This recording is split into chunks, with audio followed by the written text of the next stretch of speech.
Église, que la grâce et la paix de notre Seigneur Jésus soient avec vous. J'ai béni le Seigneur par la lecture qui a été faite par notre frère Kerry. Avant de faire une courte prière, je voudrais attirer votre attention sur le verset 43 de Actes chapitre 10.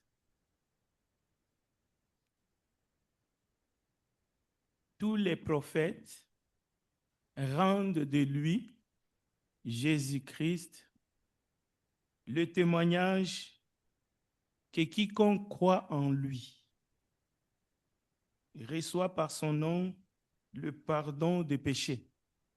C'était le cas de notre jeune frère, maintenant Jean-Emmanuel Beauvoir, il y a une semaine. C'est un message fort que tout homme sur la surface de la terre doit faire face un jour. Et peut-être toi aussi dans cette salle ce matin. Comme Pierre prononçait encore ces mots, le Saint-Esprit descendit sur tous ceux qui écoutaient la parole. Prions ensemble. Grand Dieu des cieux, nous te bénissons ce matin. Cher Esprit de Dieu, aide-nous à comprendre les Écritures, à la saisir, à croire en elles, parce qu'en elles, il y a la vie éternelle et le pardon de péchés. Conduis-nous dans toute la vérité. Au nom puissant de Jésus-Christ, nous avons ainsi prié. Amen. Alors, bienvenue à tous, à ceux qui nous suivent à travers la plateforme de Zoom et aussi à ceux qui nous sont chers et qui nous suivent à travers notre plateforme de YouTube. Nous espérons que ça ne va pas couper comme d'habitude. Il y a des gens qui nous mettent des bâtons dans les roues.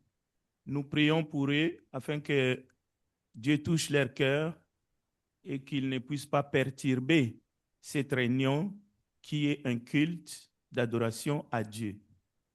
Parce qu'ils ne peuvent pas s'en prendre à Dieu. Bien.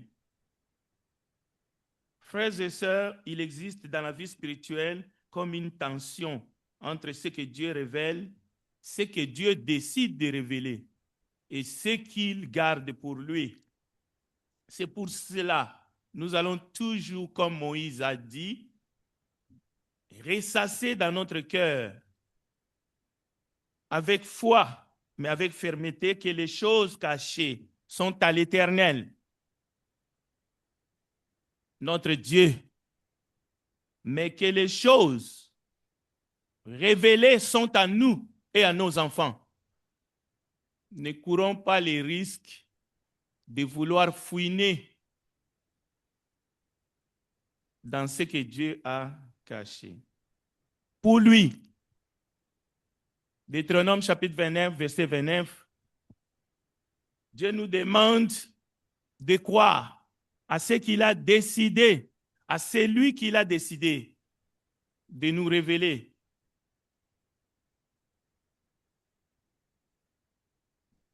Je vais compléter la lecture de ce matin. Cherchez dans vos Bibles 1 Corinthiens chapitre 15. 1 Corinthiens chapitre 15.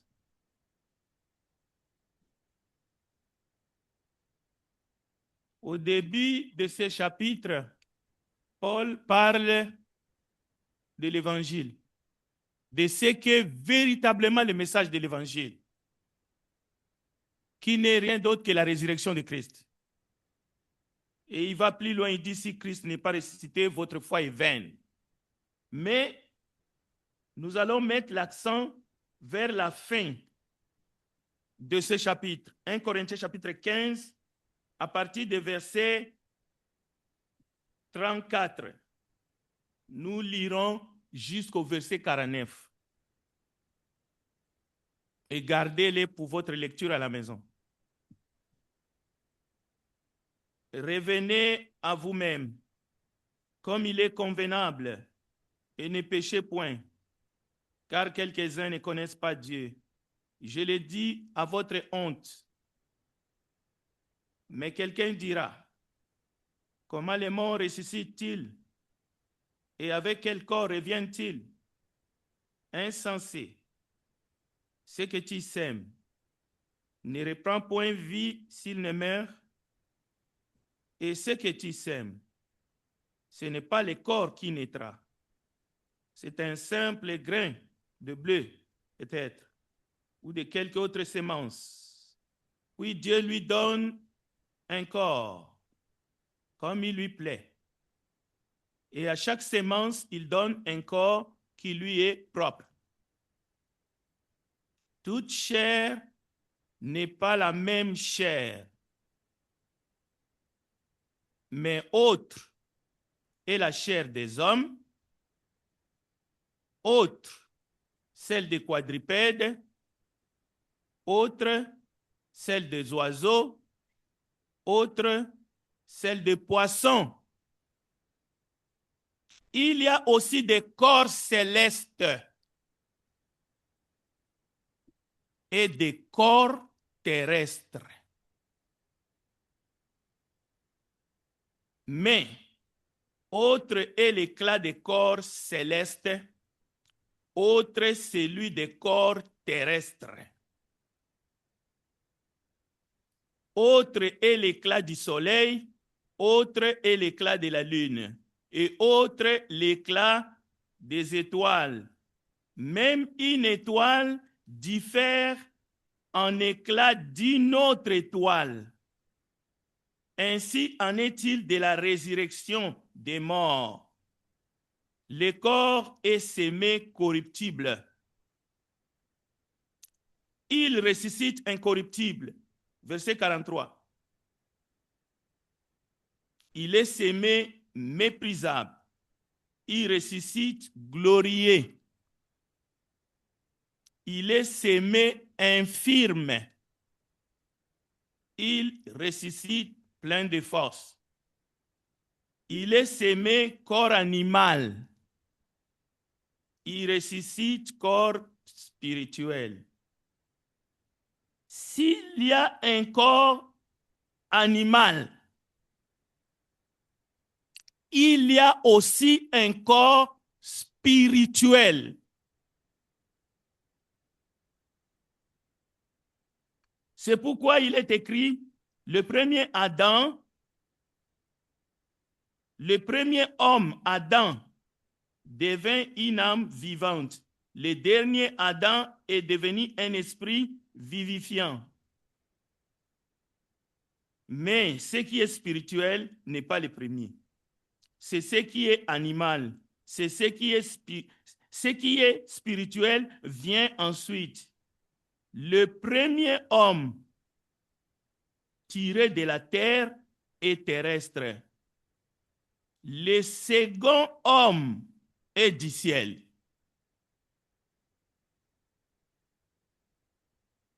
Tel est le terrestre, tels sont aussi les terrestres. Et tel est le céleste, et tels sont aussi les célestes. Et de même que nous avons porté l'image des terrestres,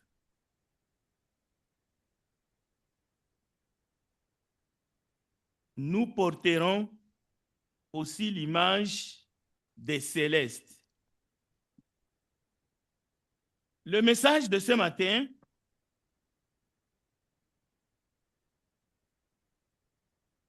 nous allons définir cela comme je l'ai fait. Quand les êtres célestes, quand les êtres vivants célestes, je dis bien les êtres vivants célestes, comme nous venons de lire, les différences dans 1 Corinthiens chapitre 15. Quand les êtres célestes et vivants descendent sur la terre des hommes, où il n'y a pas que les êtres humains, il y a plusieurs types d'êtres sur la terre. Mais nous sommes des humains. Mais il y a des êtres inanimés. Il y a des êtres aquatiques. Il y a des êtres célestes, mais qui sont des oiseaux. Nous allons commencer par des définitions. Les êtres du ciel ou les êtres célestes, ce sont des esprits créés par Dieu. Dieu lui-même étant esprit. Mais tous les êtres du ciel qui sont des esprits créés par Dieu, vous venez d'entendre, ils ne manquent pas de corps. Hein? Peut-être c'est ce que vous avez appris depuis l'école primaire. Esprit pour vous, c'est-à-dire sans corps. 1 Corinthiens chapitre 15 vient de vous contredire. Donc, mais selon la définition dans les dictionnaires du monde, ils vont vous dire que les êtres spirituels, qui sont des êtres célestes créés par Dieu, sont des êtres qui n'ont pas de corps matériel. Mais cette définition-là souffre lorsqu'on lit 1 Corinthiens chapitre 15. Parce que la parole de Dieu est esprit. Nous avons ici la vraie vérité. On dit que ce sont des êtres qui sont immatériels, ils n'ont pas de corps. On peut même aller plus loin. Ils n'ont pas de sang. Ils ne sont pas comme nous.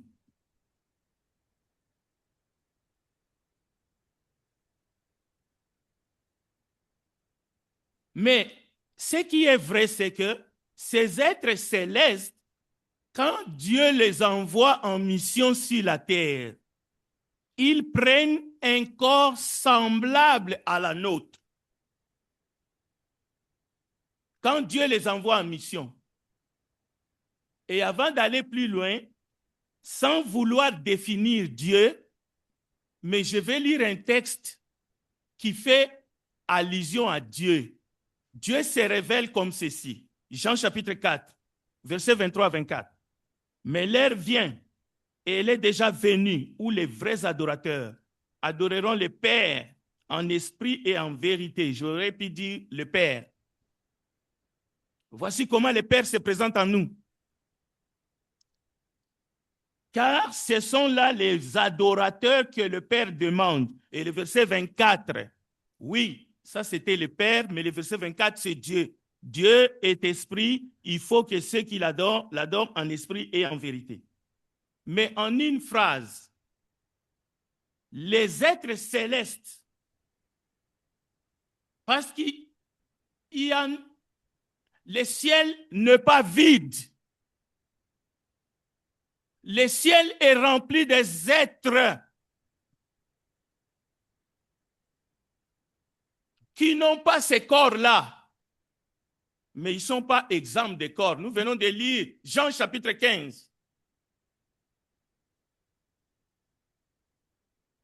Ces êtres célestes sont des serviteurs spirituels.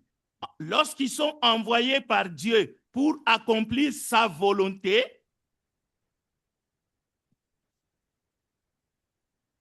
ils prennent un corps comme semblable à nous. Nous comprendrons pourquoi.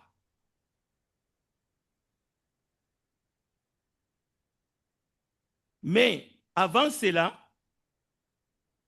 disons clairement que nous sommes ici, nous tous, des êtres humains. Nous sommes des créatures terrestres. Nous avons été faits par la poussière. Et Dieu nous a donné son souffle. Nous avons un corps visible. Donc la différence entre notre corps et le corps des êtres célestes, notre corps est visible à nos yeux. Mais le corps des êtres célestes n'est pas visible. Ce sont des corps invisibles à nos yeux. Mais notre corps est visible, pas seulement à nous, Mais les êtres spirituels nous voient. Dieu est un être supérieur, suprême, spirituel. Il nous voit. Notre corps n'est pas invisible à lui, ni aux anges d'ailleurs. Nous avons un corps visible, une âme sensible, un esprit capable de communiquer avec Dieu. Donc, dans ce sens-là, oui, nous sommes des êtres matériels, appelés à vivre en relation avec Dieu. Nous sommes des êtres humains. Mais pourquoi les êtres célestes, quand ils viennent en mission, prennent-ils la forme humaine sur la terre? C'est ça la vraie question. Et en voici la réponse. C'est pour être vu et pour être compris. Sinon, nous n'allons pas les voir. Nous n'allons pas les comprendre. S'ils ne parlent pas comme nous, comment est-ce que Marie pouvait comprendre ce que Gabriel disait? Donc, Gabriel a pris un corps semblable au nôtre. Mais il y a une autre raison. Un être spirituel, dans sa vraie nature, là-haut, serait invisible à nous, insoutenable par nous, mais aussi, il peut nous faire peur. Les êtres qui sont tout autour du trône, ils ont des yeux partout. S'il apparaissait avec cette forme-là, aucun être humain, nous allons fuir. Nous ne pouvons pas résister devant eux. Comment on peut résister devant un être qui a la forme en haut, c'est un lion, et puis en bas, c'est qui peut... Si un lion surgit ici, nous allons partir en courant. Donc, c'est pour être vu et compris, un être spirituel dans sa vraie nature serait invisible ou insoutenable. La forme humaine, c'est juste une adaptation selon la grâce de Dieu. Comme ça, un ange peut venir sous la forme humaine, et ainsi de suite. Mais c'est aussi pour accomplir sa mission dans le monde matériel. Et cet être spirituel qui vient, il faut qu'il marche, il faut qu'il parle, il faut qu'il mange, il faut qu'il touche, il faut qu'il délivre ou il faut qu'il juge. Donc, il prend la forme humaine. Mais ça ne veut pas dire qu'il est comme un homme ou qu'il devient un homme. Non, il emprunte la forme humaine pour accomplir sa mission sur la terre. Donc, c'est un corps humain temporaire qu'il prend. Alors, nous avons un exemple pour soutenir justement cela. Je ne vais pas m'attarder là-dessus. Dans Genèse chapitre 18,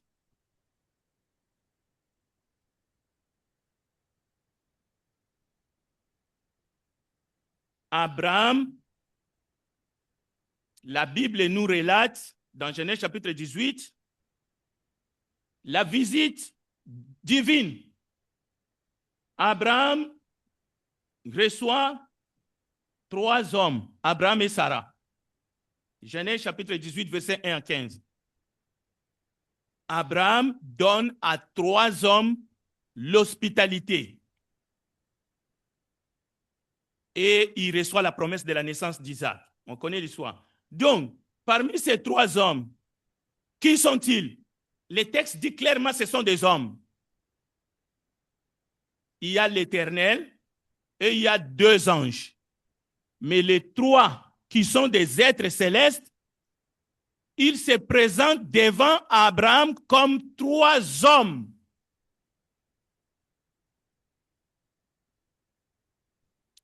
Et nous savons très bien qu'Abraham va intercéder Abraham va intercéder en faveur de Sodome et Gomorrhe, en faveur des justes qui sont à Sodome et Gomorrhe.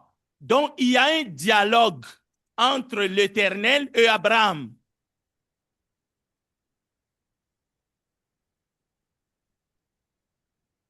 La Bible nous dit, Dieu choisit d'informer Abraham, son ami. Écoutez bien, son ami, son intention de juger Sodome et Gomorrhe. C'est-à-dire le Dieu Tout-Puissant, il se présente devant Abraham comme un homme. Pourquoi? Il va accomplir une mission. Les deux anges, ils ont une mission à Sodome et Gomorrhe. Il faut qu'ils prennent la forme humaine.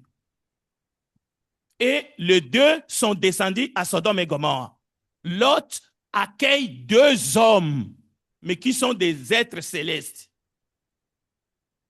Alors, les habitants de Sodome, qu'est-ce qu'ils ont fait? Ils ont voulu coucher avec eux. Ils n'ont pas voulu coucher avec deux anges. Quand ils sont venus voir Lot, ils ont dit, les hommes qui sont entrés chez toi, sortez-les.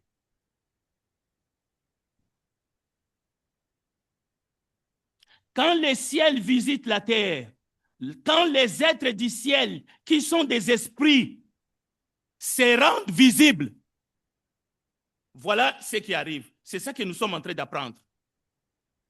Donc, les êtres du ciel qui sont des esprits créés par Dieu, qui n'ont pas de corps, cela veut dire qu'ils n'ont pas de corps semblables à ces corps que nous avons. Mais 1 Corinthiens 15, que l'Esprit Saint vous ouvre l'entendement. Il y a des corps célestes. Jésus-Christ est ressuscité avec un corps céleste. Quand vous vous imaginez Jésus, vous pensez à quoi? Il est parti, les disciples étaient comme ça, ils les voyaient. Il est parti avec les corps avec lesquels il est ressuscité. Je m'imagine Jésus comme un homme. Lorsqu'il disait à Thomas, viens, mets ton doigt ici, il ne disait pas à Thomas de mettre son doigt dans un truc comme un extraterrestre. Il montrait sa paume de la main. Et c'est comme ça qu'il est là-haut. Qu'est-ce qu'Étienne, qui Étienne a vu? Je ne peux pas dire qu'est-ce que c'est, comme si c'était une chose. Qui Étienne a vu? Le texte est là. Vous avez le texte chez vous. Fixant les regards vers le ciel, les animistes essayent de vous apprendre que Dieu est seulement en vous. Vous êtes de Dieu. Il ne faut pas chercher Dieu au ciel. Dieu est en vous. Ça, c'est des animistes. Étienne, fixant les regards. Oui, vous pouvez être rempli de l'esprit. Mais Étienne, fixant les regards vers le ciel, vit la gloire de Dieu et Jésus debout à la droite de Dieu. Et il dit, voici, je vois les cieux ouverts, le Fils de l'homme debout à la droite de Dieu. Et ceux qui étaient là ne pouvaient pas supporter parce que c'était des animistes. Ils se sont précipités et ils l'ont lapidé.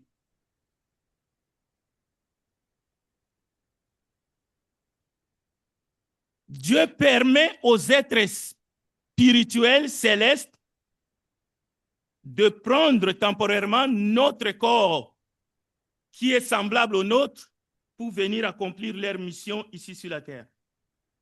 Hébreux chapitre 1, verset 14, ce sont des esprits au service de Dieu, envoyés pour exercer un ministère. Trois hommes se présentèrent devant Abraham. Donc, je disais, le ciel n'est pas vide, il est habité par des serviteurs tous spirituels. Ils ne sont pas matériels, oui, mais ils peuvent devenir visibles et prendre notre forme et descendre ici-bas. Et quand ils apparaissent comme des hommes, Ce n'est pas leur nature définitive. Ils viennent en mission. Est-ce que c'est le cas, par exemple, de notre Seigneur et Sauveur Jésus-Christ? Il y en a qui pensent que Jésus a commencé à exister depuis qu'il est sorti du ventre de Marie. Non. Il est celui qui est, qui était et qui vient. Jésus a existé en tant que Jésus, comme la parole, depuis l'éternité. Et de même l'Esprit et le Père aussi. Les êtres du ciel prennent une forme humaine. Non pas parce qu'ils en ont besoin. Non, parce que nous en avons besoin. Nous, humains. C'est pour ne pas nous écraser. C'est pour ne pas nous écraser. Parce que si nous voyons un esprit dans son état pur, dans sa nature, nous n'allons pas résister. Nous allons faire sur nous ce que nous faisons quand nous tremblons. Nous allons déféquer. On ne pourra même pas lever la tête. Imaginez maintenant Dieu. Dieu prend un langage. Comme le frère a dit, il prend la forme qu'il veut. Mais nous devons croire à cette forme qu'il a prise pour nous abaisser jusqu'à nous. Pour que nous puissions comprendre le message qu'il nous apporte. Et c'est un message d'amour. Dieu sait que l'homme ne peut supporter sa gloire, ni sa nature réelle. C'est le cas des autres êtres célestes. Alors, il se révèle dans une forme que nous pouvons comprendre, que nous pouvons accueillir, que nous pouvons supporter, que notre nature peut supporter. Ce n'est pas un sujet de débat. Quand le ciel visite la terre, ce n'est jamais pour impressionner, c'est pour sauver. Ce n'est jamais pour écraser, c'est pour révéler. Ce n'est jamais pour rester loin. Non, non, non. L'incarnation de Dieu, chaque fois que Dieu prend une forme humaine, c'est pour rappeler à l'homme qu'il veut prendre place dans sa vie. Et toi qui m'écoutes ce matin, Abraham a vu 3 hommes. Mais Abraham a rencontré Dieu. Moïse a vu le dos de l'Éternel. Oui, Moïse a vu le feu. Le problème n'était pas le feu. Combien de feux Moïse a vu dans sa vie? Le feu des buissons. Le problème, ce n'est pas le feu des buissons. C'est la voix. C'est la voix qui a parlé à Moïse. Moïse, Moïse, ôte les sandales de tes pieds.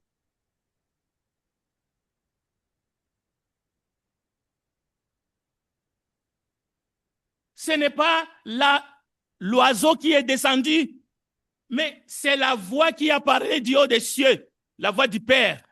Celui-ci est mon fils bien-aimé. La même chose le jour de la transfiguration. Ce n'est pas la forme de Moïse et d'Élie. Oui, Jésus s'est transfiguré. Mais c'est la voix du Père. C'est la voix du Père. C'est ça qui décrit véritablement la présence de Dieu. S'il n'y avait pas la voix, mais ce fait de buisson, Moïse se serait approché et regardé et même continué sa route. Ça change quoi une feuille de buisson? Ça change quoi une nuée? S'il n'y a pas la parole, s'il n'y a pas une action, ça change quoi un rocher dans le désert? Si le rocher ne réagit pas, ne donne pas de l'eau de vie. Donc, écoutez bien ceci, parce que c'est très important. Qu'est-ce qui caractérise la présence de Dieu, lorsqu'il prend une forme, ce sont les actions. Oui, ce sont les actions. Et je les ai notées. Dans Exode 33, verset 20, tu peux voir ma face. Tu ne peux voir ma face, car l'homme ne peut me voir et vivre. Certains ont logé des hommes, mais sous forme des anges, sans le savoir. Donc, Dieu se met à notre niveau. Il parle notre langage. Il se rend accessible, proche, compréhensible. Les anges prennent une forme humaine pour marcher, parler, manger, toucher, délivrer, transmettre un message. Oh, mon ami, c'est ce qui s'est passé dans Genèse chapitre 18. L'Éternel lui apparut. Abraham, c'était encore en présence de l'Éternel. Les deux anges arrivèrent à Sodome. Dieu ne reste pas dans le ciel, il descend.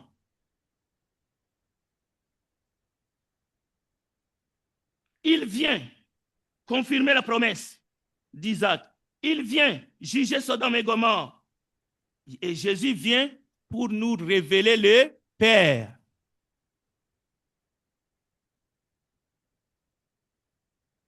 Maintenant, la ruse humaine, le piège, Jésus est venu pour nous révéler le Père. On va mettre Jésus de côté. Nous, on va aller chercher le Père, là où il se cache. Non, non. Jésus dit à Philippe, Philippe, ça fait longtemps que je suis avec vous. Et vous ne m'avez pas connu. Celui qui m'a vu a vu le Père. Cela veut dire, ce qui est révélé est à nous et à nos enfants. Nous devons croire Dieu comme faire. Et les passages que le frère Kéry a lu, écoutez, c'est Jésus. C'est la Christologie. C'est lui. Dieu a tant aimé le monde qu'il a donné son Fils unique afin que quiconque croit en lui, en Jésus, pour qu'il reçoive le pardon de ses péchés. C'était le cas de Jean-Marc Beauvoir la semaine passée. Vous pouvez aller chercher ailleurs. Vous pouvez essayer de connaître les noms propres de Dieu si vous voulez. Mais Dieu ne vous accueillera pas. Vous devez accueillir la révélation de Dieu. Et c'est pour cela que je vous ai laissé le texte de Colossiens chapitre 1, parce que mon heure est finie.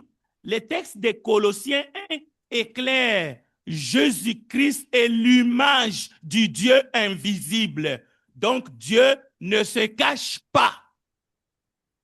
Il s'est fait connaître. Et nous sommes dans le véritable. 1 Jean chapitre 5. Il nous a fait connaître le véritable. C'est lui le Dieu véritable. Jésus-Christ, il est venu, il a pris la forme humaine et tient la vie là-haut. Donc ne vous tracassez pas. Nous connaissons en qui nous avons cru. Amen. Ne cherchez pas plus loin. Mais attention, il est là. Il est là. Comme l'Éternel a mangé chez Abraham, Jésus a mangé. Lorsqu'il est apparu après la résurrection, Jésus a mangé avec ses disciples. Et il est retourné dans le ciel. Qui d'autre vous cherchez dans les cieux?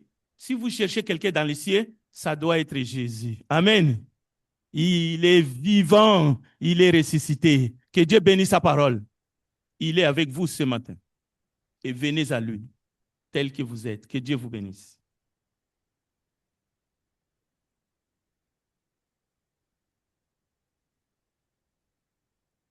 Mes frères et sœurs, je vous prie de vous lever. Nous allons